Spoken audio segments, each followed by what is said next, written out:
So Peter, please come and say a few words. Thank you. Well, first of all, I'd like to thank Guy, and I'd like to thank Jonas again for being invited to participate in this and also in helping them develop the whole concept. Basically, why is Cedar Street Capital, which is a rather new investment bank, why are we here? Okay, I guess the quick and dirty answer is that we represent the forces of ruthless global capitalism, and we see money to be made in Africa. Now, let me back away from that and just say yes. It's not just a question, obviously, of exploitation, because unfortunately, look, if you look at the history of Africa, you know it has been exploited for centuries. People have come, they've taken value, they've taken people, and then they've left. Okay, and often they've left behind nothing good. They've often left behind bad things. Africa today has reached a point of kind of ripeness and maturity where you can now build large, scalable businesses across Africa. Not just even country champions, but regional champions, even Pan-African champions. All right?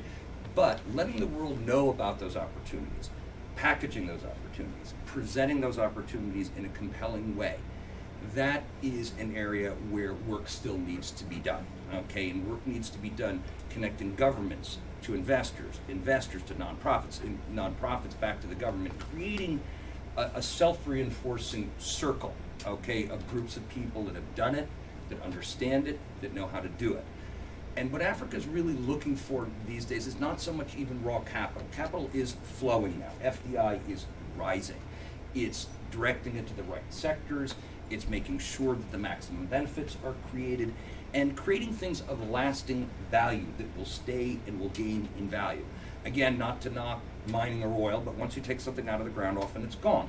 You build a great local bank that can be providing loans for hundreds of years. You build self-sustaining healthcare facilities, it's much the same. But one of the things that my firm has noticed in our dealings is often there's a great deal of willingness to do things. But willingness is not the same thing as expertise, nor is it the ability to communicate between different groups of people. Again, you know, we all come into kind of our professional lives, we tend to learn a kind of a certain language, a certain way of doing things, whether you're in the government or in the private sector or whatever.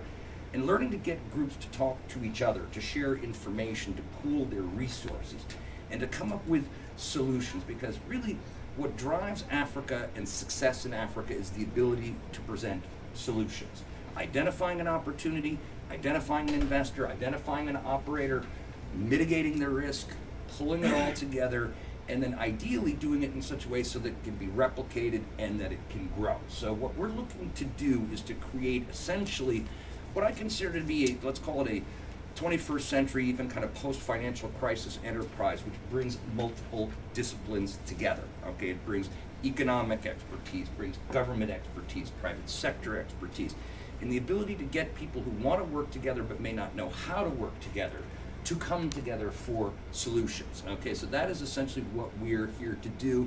This is what excites me and my firm. I mean, I will reconfirm what people have said before. There's very good money being made there.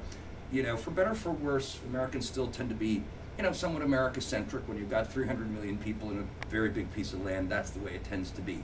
But the world is integrating, and those firms and those people that get that this is maybe where business begins, but certainly does not end, and learns how to bridge country to country, culture to culture, are going to prosper mightily, in my opinion, in the coming decades. And what we're looking to do is position ourselves early and to bring lasting benefit to the places that we work with. You know, at the end of the day, when this works, it really is truly a win-win solution.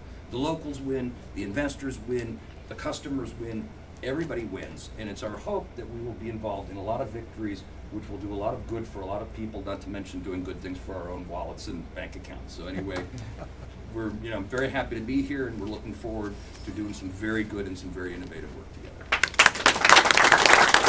Thank you.